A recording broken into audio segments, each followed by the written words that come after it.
When you look at a soldier, he's the real deal. He gives up more than any person in our society. So if you want to think of who are the kings of society in a way, I used to call them the philosopher kings. If you want to know about real philosophy, they cut through all the smoke and mirrors and they'll tell you what it's really about. These are the realest, most proven Americans that you'll ever meet. They give the ultimate. They give their souls and their bodies up, never guarantee that you're going to come back. Know that they represent everything your country's about. Every time you're able to go to a store, walk out of your house, or there is some type of security out there, and these soldiers today volunteer. They're just volunteers. It's not a draft or whatever. They give the ultimate. They go in there for the right reasons, regardless of what the politics are or whatever. In their mind, they're doing it for you and for you and for you.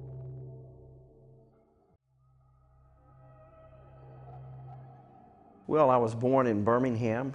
I'm a war baby, 1944, August 1st. But I was the fourth of 6 children my father had. He wanted all boys. He got one boy, the fourth try, and tried a couple more times for a brother. So I have 5 sisters.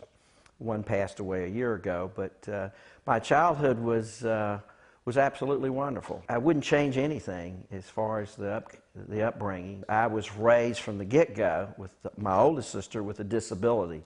So I learned about disability. I learned that people weren't perfect, and yet, to my eyes, my sister was perfect. As I grew up, I realized more and more, because I was very protective of my sister, and all of my early fights as a kid, believe it or not, were over people being cruel to my sister. My father was French Lebanese, my mother was Scotch Irish, so it was an interesting mix. I had everything you could have. I had a ball, I played sports, the Catholic schools were filled with sports, and my father, having been a big football player, played football at Alabama with the great Bear Bryant, started football at that high school when it was built in the late 40s.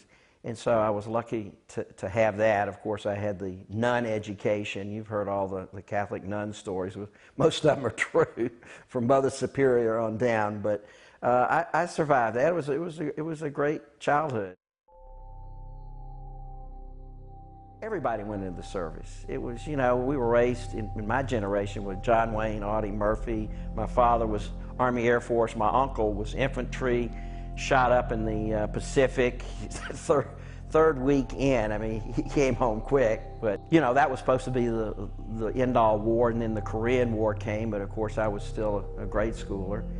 And then Vietnam came about as I went into high school. Then the draft opened up, and I hit college, and there's a lot of things that happened. One is my first year I was in the seminary. There was a big push for us Catholic kids to consider being a priest. It's just the way it was. And so I tried it for 9 months. I went my freshman year. It just wasn't my cup of tea. And then I just slipped over into the regular population and finished out and went into ROTC. I figured, if I'm going to go in, I want to be commissioned. I'd rather be an officer than just, a private in the military. And of course, throughout my college, the war escalated.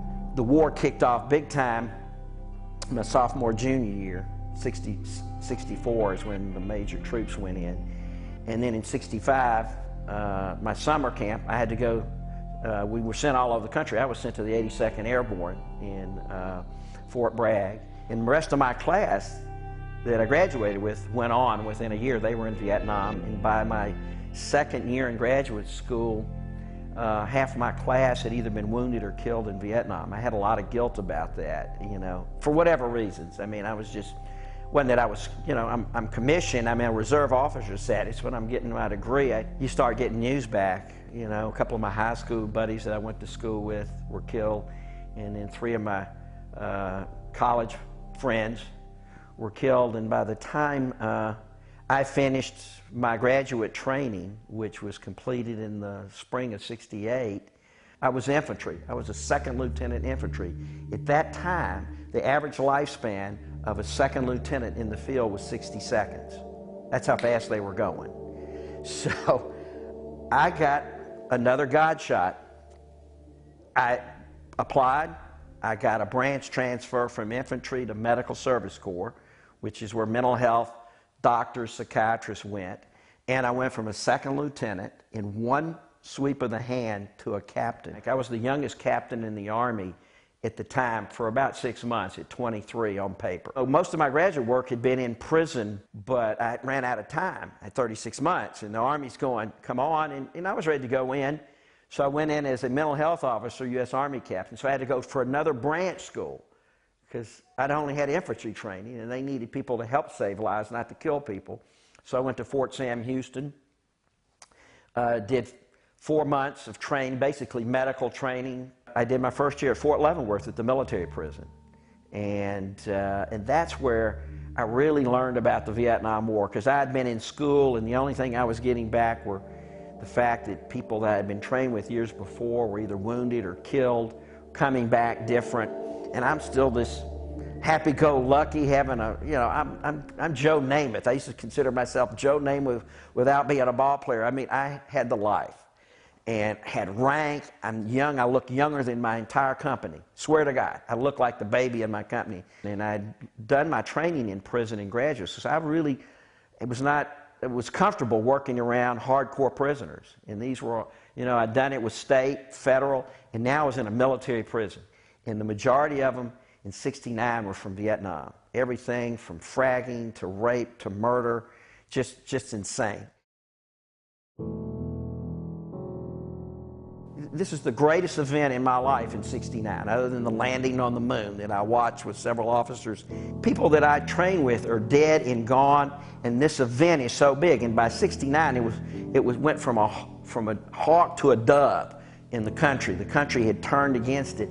And in the back of my head, I'm missing the biggest event. I mean, I didn't tell anybody. I'm a mental health professional, but I felt like it.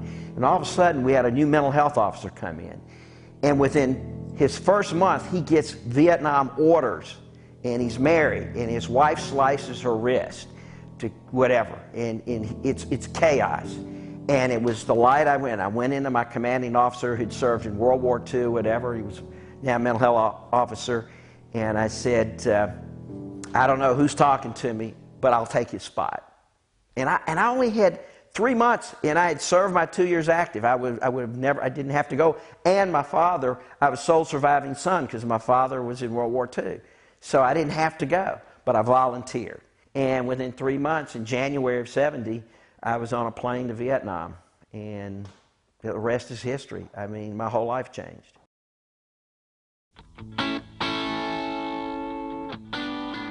The fantasy and the life that I knew had to end someday. You go from this world of fantasy and just thinking that, you know, whether it's Joe Namath or you're just, you know, you probably think this song is about you, don't you? You know, you're kind of vain and feeling invincible. You know, I was strong and young and whatever, and I've got my education and the whole world's at my hands. And I land into this suck hole. I mean, when the door opened, it almost sucked you out from the heat and humidity. And I was raised in the South, but this was like twice as bad.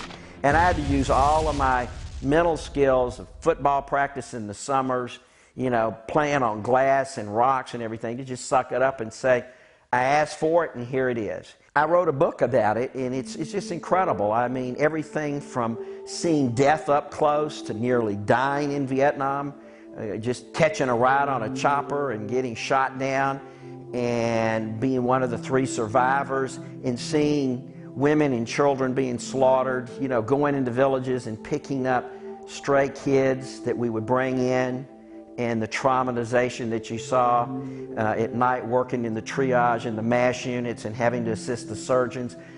What little training I had to jump right in. I had to sort through dead bodies. I bagged 360 young men during my tour in rubber bags. Had to tag them, identify them, what parts were left. Had to write everything up. This is at night. I mean, it's 24/7 for a year. It was like forever, from January through December. I actually got a Christmas drop from Nixon, a Christmas drop of '70, but the Vietnamese they wanted more money for the 747s that just come out to land, and the general wouldn't agree, so I had to spend my extra week of my 2-week drop in a target zone with rockets coming in waiting to get my plane home because they wouldn't let the 747s in. I mean, everything, the whole year was like that. Nothing made sense. I got injured about 2 months before I got out. It wasn't serious enough to be evac'd out, so I did my R&R and healing and was reassigned to another hospital. You don't understand how close you get to men in hell. And it was hard leaving my unit. And I had anxiety, more anxiety going back because I wasn't the guy that went there. I had changed, and I was scared. The day before Christmas Eve, I land in Oakland. There's 300 Berkeley students with Molotov cocktails bombing the buses as we came out of Travis to go to Oakland. That was my homecoming. Rocking the buses and bombing the shit out of us. I mean, it was my worst nightmare. And then we go through that processing all night, and the next thing you know, whatever cash you had, they gave me, because I ETS'd at the same time. I had served my active duty, so they gave me a wad of like $2,500, which was like $250,000, and you got it in your pocket. And you know, I had a head wound and back injuries or whatever, still on synthetic morphine, and just like surreal. I really wish I could tell you what that was like. There were 3,000 soldiers in the San Francisco airport, and the airlines did not prepare to take them. They got the Christmas drop like me, but there were no planes, and they had to sit and wait for all the regular folks. They were treated like dogs.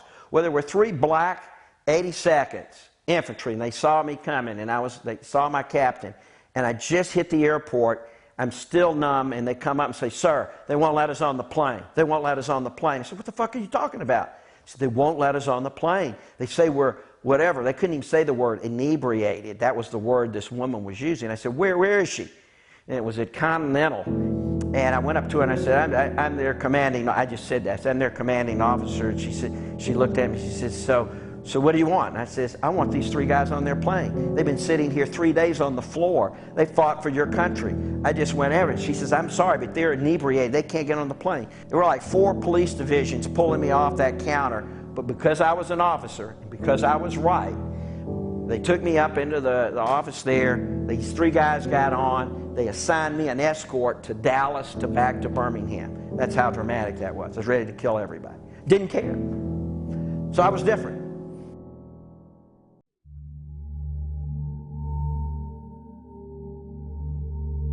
We're not by our species as humans killers. We're not angry pit bulls. We're trained that way. We need to deprogram them, because inside of all of these warriors are puppies.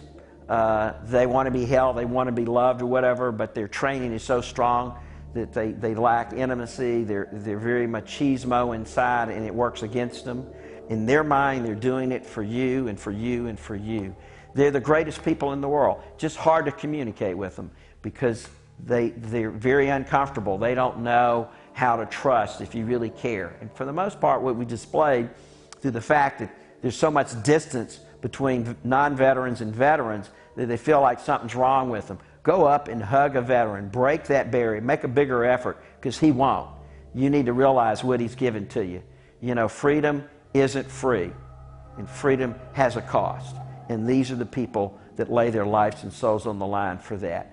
Get it. Understand it. If you have to get a dictionary and slap yourself in the face and realize really what the cost is and what you have every day. Whether it's walking out of your house, shopping, driving your car. You can bitch and moan about everything, but you have it because of the soldier.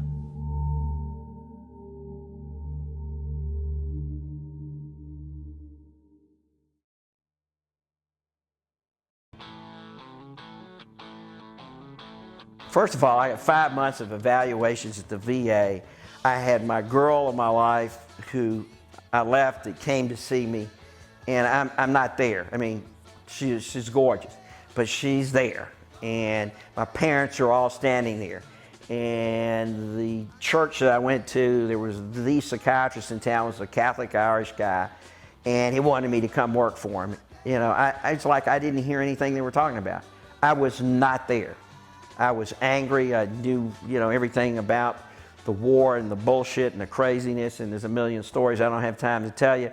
And I'm sitting there, and I didn't relate to any of that. And so eventually, 2 of my sergeants out here kept calling me from LA, saying, "Hey, come out." They were at USC. I could relate to them. And the more they called me, as soon as I was able to get my compensation, evaluation, and everything done through the VA back there, my girl and I bought a truck and a camper, and I figured I'd just come out for a month. The journey was incredible. I mean, everything happened. Fun, sad, insane, people that I met. And I had my girl, I had everything I owned in the back of my camper. That was it. I was away, nobody's asking me questions. So I find the house where all these guys are staying, pull in. I mean, the reunion was like unbelievable. And I was just happy to be around. It felt for the first 5 months I was back. My girl was standing back. She didn't know what was going on. And all of a sudden, Frazier, one of my sergeants, says, look, we got this cocktail party over at USC. The top psychiatrist in the world is speaking tonight. I want to introduce my commanding officer, whatever. I'm in jeans. I'm in a knit shirt. In the 5 months, I had grown chops out like I don't know where they were going. My hair was just everywhere, covering the scars on my head. I'm on a morphine extract and drinking just to relax.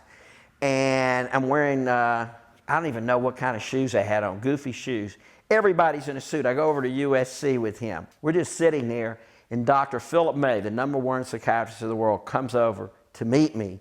And he looked through all of that and said, I heard you were a mental health officer in Vietnam. And the rest was history. He let me ventilate, and I went on and on and on. He says, but we got to do something about it. We don't know what to do with you guys. These kids are coming back. They're being misdiagnosed. I know they're not schizophrenic. Experts. These guys are angry. They're, whatever. We didn't have a diagnosis then. What we call post-traumatic stress. That didn't exist. They were either psychotic or they were character disorders. So he throws this line on me and says, look, you can come work for me in psychiatry. You just come work under me, I'll give you a temporary slot. No way, I'm heading to San Francisco. Drive up to San Francisco. I was like, wow, I couldn't believe this. This guy must be nuts. Headed up to San Francisco where I wanted to go. I wanted to spend some time up there. I'd been there on leave before I left. Got up there, had a place to stay. All of a sudden, I'm not doing anything. I'm sitting at a pool. I've just come out of the most incredible year of I've survived. And it's 5 months later, and my girl is itsy to settle down. She's young. She's 6 years younger than me. She's 19. I'm 20. I'll be 26 in a month. And I'm just hanging. I've never done that in my life. I thought it would be great. Every day, Phil May would call me. Every day. My sergeant gave him the number. And within 3 weeks, I was clashing with my girl. We decided we'd go down for the summer. We get a job, she get a job, and I've never looked back.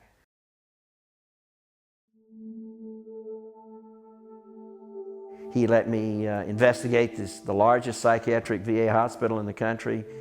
I did a 3-month report, which was terrible, about what the situation was. And he said, okay, fix it. And bottom line is he had me develop what became my unit of outreach.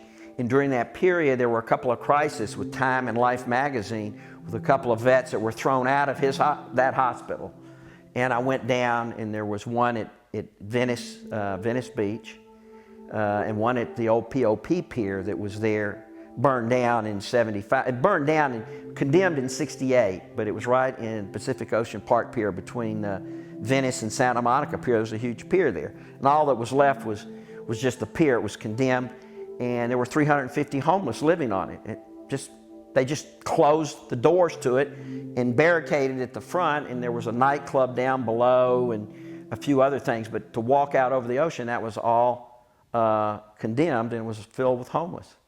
And there were all Vietnam vets, and that's where my life started. I mean, I had every vet, and it was like waiting for me to arrive, and I was getting them into the VA and helping them with their stuff. And I turned around, and 6-7 years had gone. Lost my girl 2 years because I was going 7 days a week, and that was a priority. And she wanted to get married and have kids, and I just couldn't do it all. I've always been king of outreach in this country. I mean, there's the Vet Center program, which I started under Carter's, and it's 31 years that I started, and it's all outreach. Well, they've brought it in now, so nobody's going out there because that's where you got to go get them.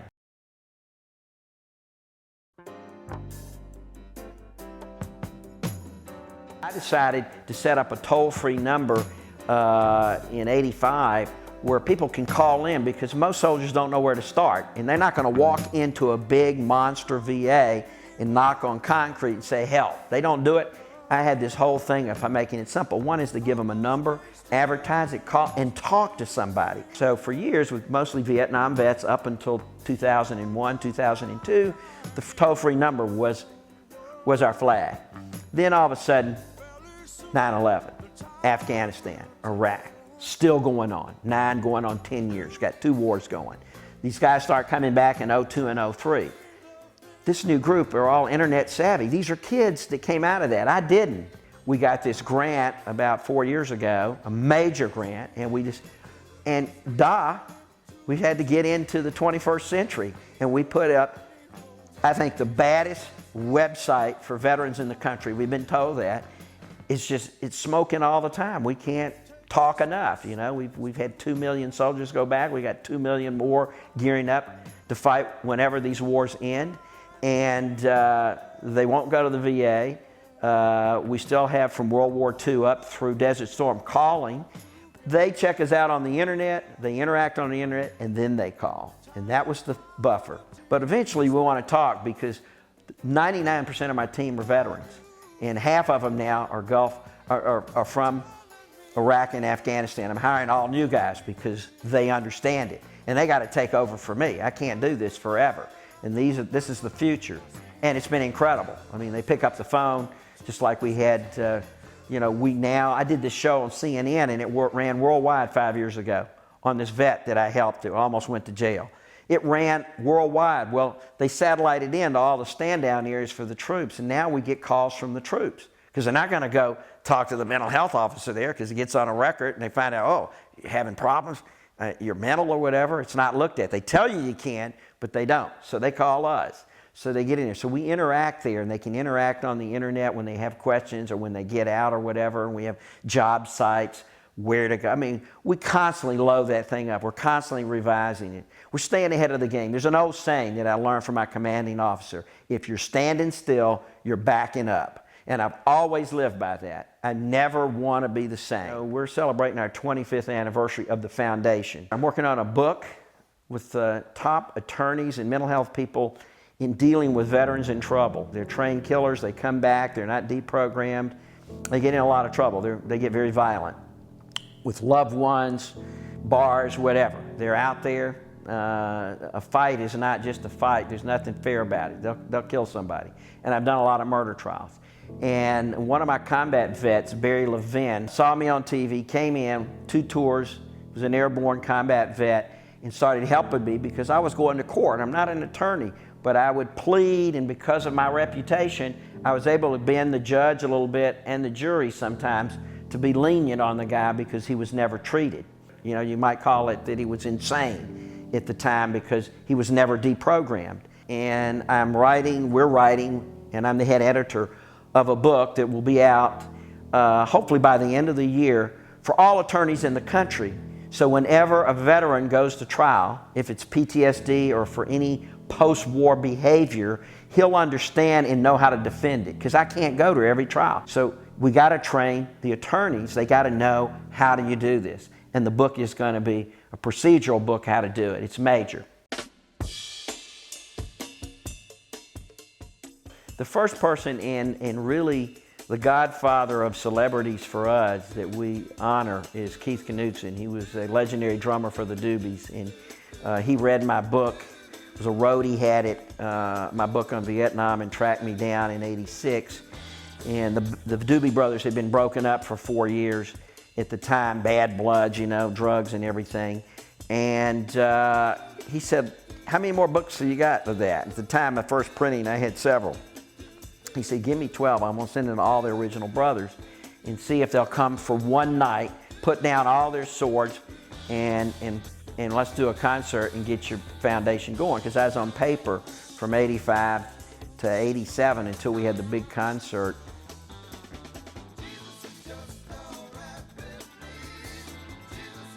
So Keith was first, and boom, we did this rock show in '87. The world sees it. Rolling Stone said it was the reunion of the century, of the decade, and whatever. So all of a sudden, we're all over TV. We went from $10,000 out of my pocket to $500,000, getting our number up, getting offices or whatever. So we're rocking in '87. That's when we really surged. And Robin Williams stepped in through one of my other Vietnam friends who was a comedian, that Robin had done Good Morning Vietnam, and we got all the music royalties to that, so he donated that to us. And then it just accelerated. Then Lyle Alzado, I changed gyms in '86 after I left the VA, and I went to Gold's Gym. And Lyle had seen me doing a homeless thing in the area on CBS, and he went down with me one day, and the next thing you know, he became our spokesperson after Keith. And then we met Bob Hope, James Garner. People just came in that area. Oliver Stone, because of Ron Kovic. He was a patient of mine, born on the 4th of July. And I'm out here, and so celebrities would see me, thought I was a celebrity vet, which I used to get dinged with by my fellow veterans. But I'm here, and I played it to our advantage, trying to get them. But to be honest with you, the older guys were great. The new guys, I'm hoping through this medium that we'll be able to recruit some of the new stars. I'm not really a star kind of guy, but they really help. I mean, if we could get a Tom Cruise or somebody even younger that's hot now to step up for the foundation, and we need some new blood. I mean, it brings in money, and it's helpful.